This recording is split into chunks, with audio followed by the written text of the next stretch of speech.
comme on vient jouer dans leur plate-bande. Alors, on n'est pas toujours bien reçu par les agences de communication à qui on veut proposer nos services de transcréation. Donc, on va voir avec M. Van Tiroir quelles sont les portes d'entrée ou les possibilités, parce que je pense qu'à un moment donné, il va falloir être créatif. Alors, bien, là-dessus, je vais t'inviter, Yves, à nous parler. D'abord, je te remercie beaucoup d'avoir accepté l'invitation. Puis, peux-tu te présenter un petit peu? Oui, bien sûr. Pour commencer, ce que tu as touché, c'est infiniment vaste. Tu touches à tout, finalement. Puis, moi, je n'ai pas le choix. Je pense que je vais faire le contraire. Je vais me parler de façon très pointue. Puis, ça va être différent de ce qu'on a discuté hier pour se préparer. Hier, on a parlé des groupes que j'ai fondés, que des fois je m'en occupe, des fois je m'en occupe pas. Je vais en parler un peu parce que ça va être pertinent pour ce que je vais dire après. À un moment donné, quand on parle du correcteur d'antidote, il y a toujours quelqu'un dans la première rangée qui dit ben oui, mais c'est une machine, elle ne peut pas comprendre. Puis moi, j'ai voulu répondre à ça. C'est évident que c'est une machine. Mais derrière ça, il y a des gens qui s'appellent, chez Antidote, qui s'appellent des infolinguistes, qui ont appris à parler à la machine de la bonne façon pour qu'elle travaille le mieux possible. J'ai créé ce groupe-là où j'étais pas mal actif pendant une couple d'années, puis j'ai essayé d'encourager les gens à faire des signalements à Antidote. Antidote répond toujours aux signalements au sujet des erreurs qu'on voit dans les signalements, dans les alertes d'Antidote. J'ai voulu faire ma part pour encourager les gens à écrire, à envoyer des commentaires. Ça marche un peu, puis à un moment donné, j'ai fait d'autres choses. Puis parallèlement, j'ai aussi créé un groupe qui s'appelle Évolution de la BDL et de clés du français pratique, qui a changé de nom depuis. Et puis là, j'ai voulu, j'en ai eu l'idée au moment où il y a quelques années, il y a eu presque une levée de bouclier quand le Fils québécois et langue française a commencé à être beaucoup plus, soi-disant, tolérant. Puis en réalité, ce n'est pas tout à fait une tolérance, c'est une autre réflexion, c'est un autre niveau de réflexion qui a été fait, qu'on peut voir quand on va lire des articles sur les fameux mots que les réviseurs ont toujours rayés puis remplacés par d'autres comme identifiés, puis bien d'autres comme ça.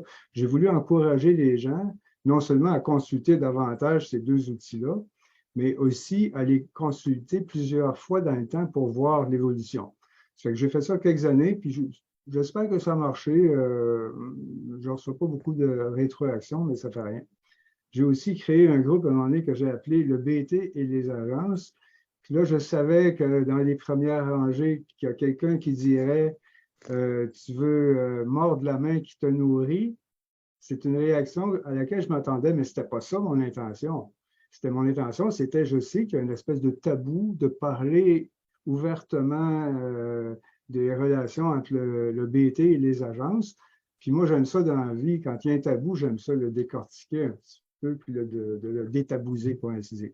Fait que j'ai fait ça, puis il y a une centaine de personnes qui sont là. De temps en temps, j'envoie une réflexion. Une des dernières réflexions que je trouve importante que j'ai faites dans ce petit groupe-là, c'est le BT, c'est le service militaire de la traduction. Puis je pèse mes mots parce que c'est vraiment difficile. C'est vraiment difficile pour le moindrement qu'on a l'esprit un peu perfectionniste dans le bon sens. Parce que pour en venir là, a fallu que j'ai passé par les agences. Je n'ai pas postulé pour travailler directement pour le BT. Puis d'où l'idée de créer un groupe, le BT et les agences. J'avais cette raison-là d'aller travailler pour les agences et aussi pour enfin avoir un service technique qui répond à mes problèmes quand Trados déploie une de ces monstruosités. Puis, c'est qu'en allant dans les agences, j'ai cassé la glace sur aller plus loin dans Trados Studio, puis travailler pour le BT avec un intermédiaire. Mais ce que je voulais, en allant travailler dans les agences, je voulais travailler en équipe pour répondre à ta question de l'isolement. J'ai beaucoup travaillé isolé. Je me suis dit, ça va de soi. Je vais aller travailler pour des agences, je vais travailler en équipe. Puis parmi les agences où je suis allé, il y a des fois, j'ai travaillé un petit peu en équipe, puis d'autres fois, pas du tout.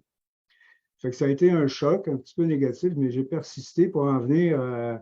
Récemment, je me suis dit, tiens, j'ai eu ce que j'ai voulu. J'ai pris l'expérience du bureau de la traduction. Ça me sert énormément maintenant dans d'autres choses. Puis quand à peu près la traduction dans n'importe quel domaine, pour n'importe qui, quand je fais une recherche de thème, à part d'aller dans Termium, je vais sur les sites du Canada.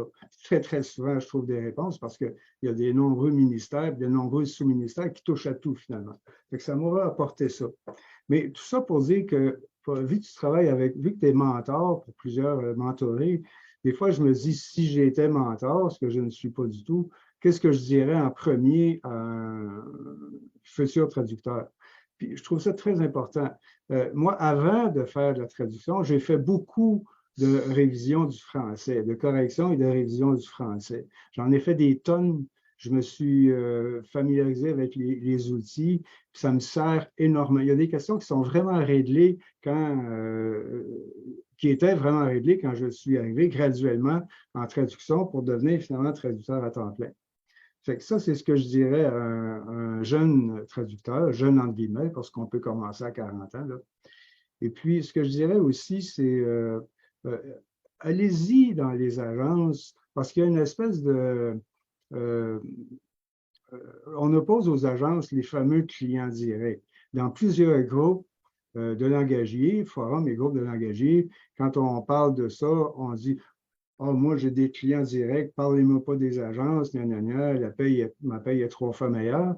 Puis moi, j'ai eu des clients directs que j'ai perdus graduellement, en particulier à la récession de 2008-2009. Ça a été dur.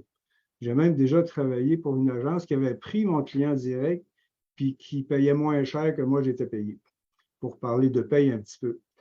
Je veux dire aussi que puisque tu veux parler de paye, moi, je ne veux pas trop en parler parce que c'est trop vaste. C'est chacun a son expérience. Comme moi, j'ai déjà fait 2 fois plus d'argent que dans les 10 dernières années. J'ai trouvé ça dur, je me suis adapté. J'ai un ventilateur. Vous voyez, dans la cuisine, je n'ai pas de climatiseur, mais dans le bureau, il y en a un. Mais normalement, j'aimerais savoir la climatisation partout, puis je ne l'ai pas, là. Mais j'en prends mon parti parce que j'ai accepté à un moment donné que pour avoir du plaisir comme traducteur, j'ai accepté de travailler plus lentement.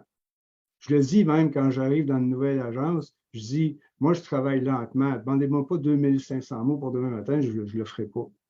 Puis, à part du fait que j'ai appris à me coucher plus de bonne heure, là, mais même en travaillant toute la nuit, je ne le ferai pas parce que je ne sais pas comment ils font pour travailler si vite que ça. Même si je me forcerais pour mal travailler, j'y arrive pas. Je ne sais pas comment ils font. Par contre, il y a des réponses à ça. Puis que, pour revenir à des choses que j'espère plus pertinentes, parce que j'ai l'impression de m'élargir un peu, je pense que ce qu'il faut faire, c'est, à part évidemment utiliser des bonnes mémoires de traduction, je pense qu'il faut expérimenter la dictée. S'acheter Dragon, même si on n'aime pas ça, faire l'effort de se familiariser avec, puis ça va, on ne regrettera pas après 3-4 mois. J'ai abandonné un peu parce que Dragon ne va pas tellement bien dans Trados Studio, mais ça dépend des genres de textes aussi. Puis, faut Si aussi. tu me permets, juste pour Dragon Studio, c'est qu'il faut maintenant utiliser No-Brainer, qui est une interface compatible avec Dragon. Et là, parce que c'était la plupart des commandes, les commandes, il les reconnaissait, il ne reconnaissait pas. Tu sais, il était très. Maintenant, il y a No-Brainer, il y a la version 2020 que je viens d'acheter et ça va bien. C'est sûr que c'est encore 200 $ de plus en plus de studio, mais ça vaut la peine. Puis on Ouais. protège nos articulations aussi, là, les épaules, les articulations. Oui, ça, c'est ça, puis autre chose, les différents outils aussi. Ça vaut la peine de suivre des formations sur les outils de traduction automatique. Il y a des merveilles que je n'ai pas encore toutes explorées, comme par exemple, le nom m'échappe, mais il y en a un qui apprend, pour des textes volumineux, après 1000 ou 2000 mots, il apprend à utiliser tes traductions dans ce texte-là en particulier. C'est Guipel? Guipel, est-ce que ça se peut? C'est MT, j'ai Ah, oublié, OK. MT quelque chose. Bon, puis ça vaut la peine de se casser la glace avec la dictée, de casser la glace avec plusieurs outils de traduction. Il y a un petit que j'aime bien recommander, puis parmi les fois que je l'ai recommandé, j'ai aucune idée combien l'ont adopté. Il s'appelle GT40, GT4T, qu'on lance tel quel dans Google. Ça ne coûte pas très cher. On paye aux millions de caractères. Donc, si on ne l'utilise pas, on ne paye pas. Puis, il te donne les résultats de plusieurs moteurs de traduction, dont Traduit que le monsieur a pris parce que je lui ai suggéré. Puis, ça fait que tu as le choix entre 20 et 25 outils de traduction. Tu choisis les meilleurs qui sont plus appropriés, par exemple, pour l'anglais et le français. Il y en a un qui sert pour le japonais et le russe, là, ça, on ne l'utilise pas. Mais ça vaut la peine de se familiariser avec ça, puis c'est vraiment pas très cher. Ça fait que ça, c'est pour répondre à la question, comment ils font ceux qui font 2000 mots de 4 heures d'après-midi à 8 heures du matin? Bien, je devine qu'ils utilisent plusieurs outils. Puis, chose que je ne fais pas encore, mais j'espère avoir le temps de le faire un jour. Cela dit, ben, je te remercie de m'avoir invité. Je regarde tout le monde ici. Puis il y en a sûrement qui seraient bien meilleurs que moi. Là, mais, fait que, moi, c'est comme ça que je vois ça. Le message, faites beaucoup de corrections du français avant de commencer à faire de la traduction. Je trouve ça très important. Je trouve que dans les formations universitaires, ils devraient insister là-dessus. Effectivement, c'est un problème. En fait, là, moi, j'ai perdu de vue là, la formation universitaire. Je ne suis plus du tout dans ce milieu-là. J'ai été chargée de cours pendant que je faisais mon doctorat, mais après ça, je ne suis pas retournée à l'enseignement en milieu universitaire. Mais je suis étonnée des fois. Puis je sais que moi, j'ai évolué à l'Université Laval. Puis chaque université, chaque programme a un angle